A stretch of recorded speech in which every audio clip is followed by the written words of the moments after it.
All right, so there's a gap here, so we're continuing with this problem where we heated it to hotter than 100 degrees C, so we're going to boil some away, but we're going to guess that not all is boiled. If all the water is boiled, then we might have to add a step 3. Step 3 would be heating the steam up. The steam would be an object in this case.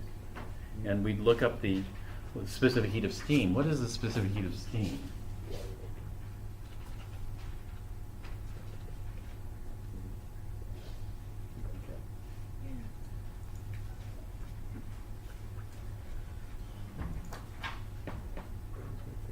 Here it is. 2010 or 2.01 joules per gram degree C.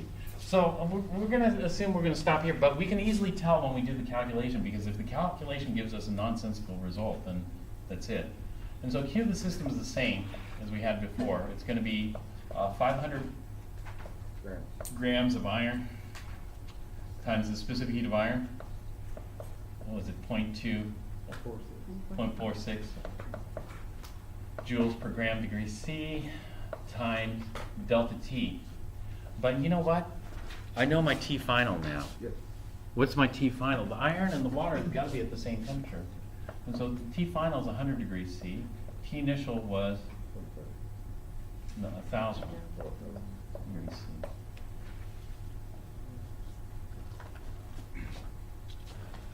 All right, then this is going to equal the amount of water. The amount of water was 500 grams of water. Specific heat is 4.18 joules per gram degree C. Delta T, I know, is the water is going to end up at 100 degrees C, and it started off at 25 degrees C. We're going to heat up all the water. All right, now we have to take into consideration the energy that's going to be absorbed to boil the water. To boil the water, do we know we're going to boil all 500 grams? We don't. And so what I'm going to do is I'm just going to write amount here, because I don't know the amount of water I'm going to boil. But I do know it's going to cost me, well, I have to look it up. Well, I already know what it is because I have it memorized. But you would look it up. I'm not going to look it up because I'm going to save some time. It's 44 kilojoules, 44.0 kilojoules per mole of water. And so 44.0 kilojoules, well, kilojoules I don't want per mole. Those are the usual units that we use. But, you know, do I want the amount in moles? No. And so what I'm going to do is I'm going to change this. That's the number you'll find in the book. So 44.0 kilojoules, I want it in joules per gram, per mole of water, to boil. That's how much energy it costs per mole of water to boil. And so the first thing I'm going to do is I'm going to convert this into joules. So 1,000 joules per kilojoule. And the second thing, I'm going to go from moles to grams. So going from moles to grams, it's 1 mole of water is 18.02 grams. And so let's get this to cancel, kilojoules to cancel, and this is going to give me joules per gram. Let's figure out how many joules per gram that's going to cost to boil water.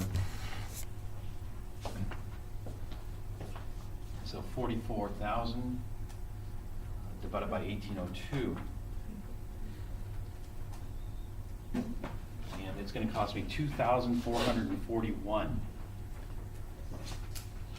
2,441.7 joules per gram. Is that a lot of energy? That's a tremendous amount of energy. And this is why, water is so important as a heat regulator, because of perspiration. You know, when you sweat, you can lose a lot of energy or heat by sweating to help maintain, not overheat. And so anyway, that's big. That's a big number. Vaporization costs us a lot of energy. And so what we're going to do is we're going to figure out the amount. So let's calculate the amount. Now, let's go ahead and do the calculations. This is 230, right? So this is going to be 230 times a negative 900. So I'll do that. 230 times 900 is 207,000. That's going to be negative because of the sign.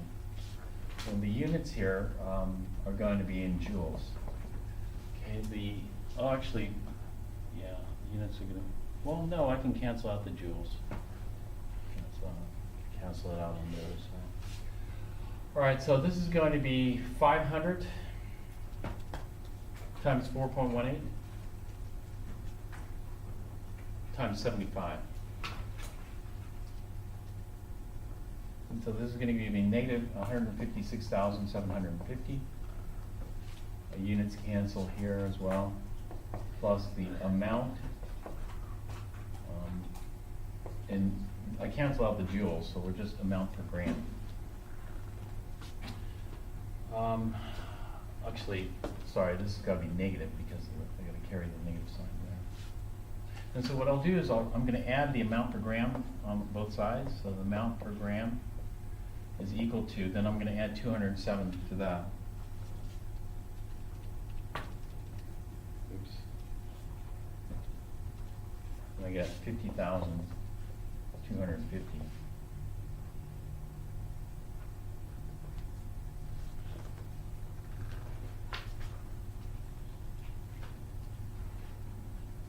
Did I screw something up? Yeah.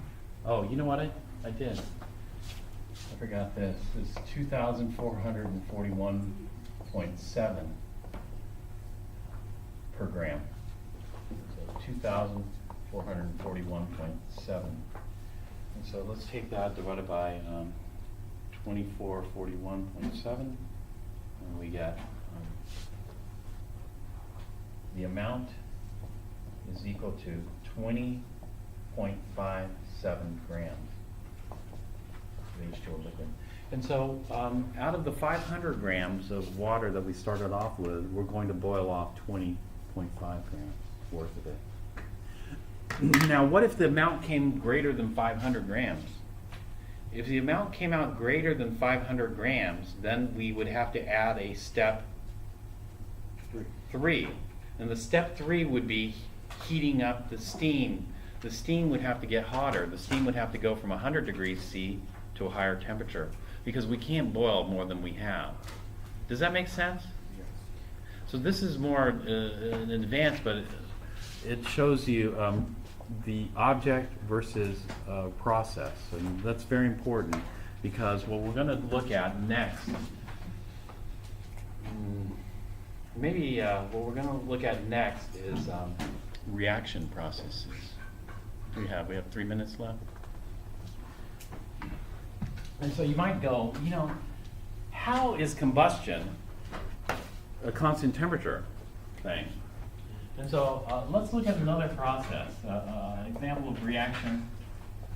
And this reaction is going to be combustion of methane.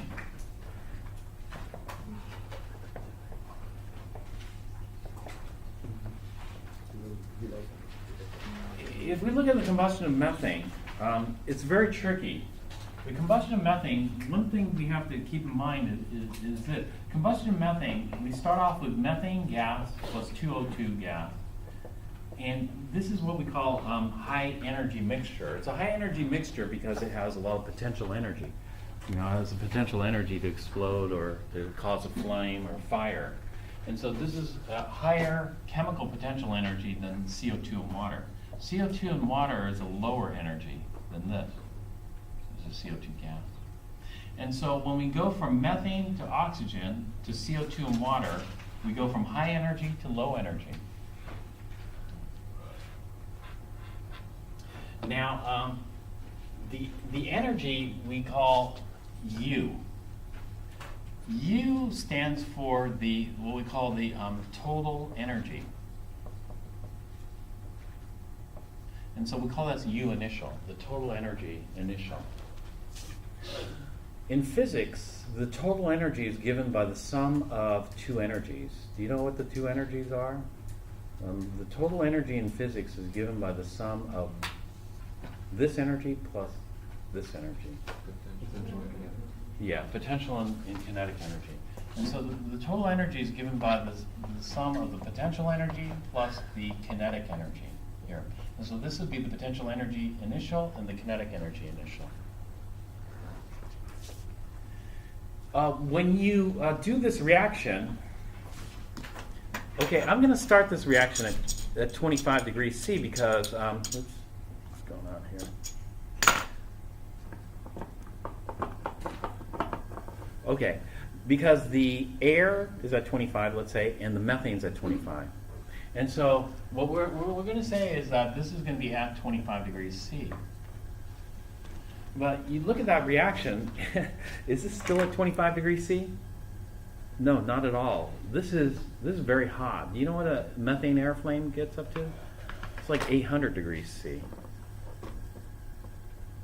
This is very hot. And so the CO2 in water should be at 800 degrees C? No. The CO2 in water, the products are going to be at 25 degrees C. Well, how can that be?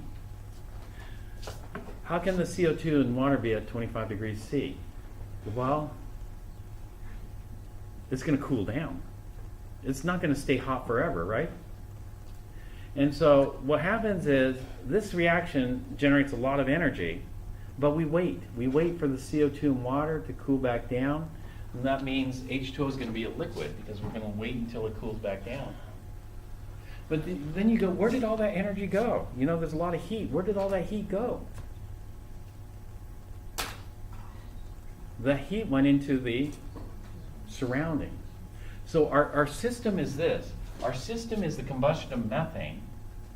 And of course, things are going to get hot, but what gets hot is not our system. What gets hot is the rest of the universe, the surroundings. And so the air in this room is going to get hot. Not only the air in this room, but this is a process. CO2 and water are no longer considered the system. The system is this. The system has a finite lifetime. Once the system's reacted, it's over. It's done. Once I stop this, the CO2 and water that's here is no longer part of the system. The system's done. The reaction is stopped. Now the CO2 and water is part of the surroundings. And so the CO2 and water, the air, and the room walls are all going to heat up. That's what we think about when the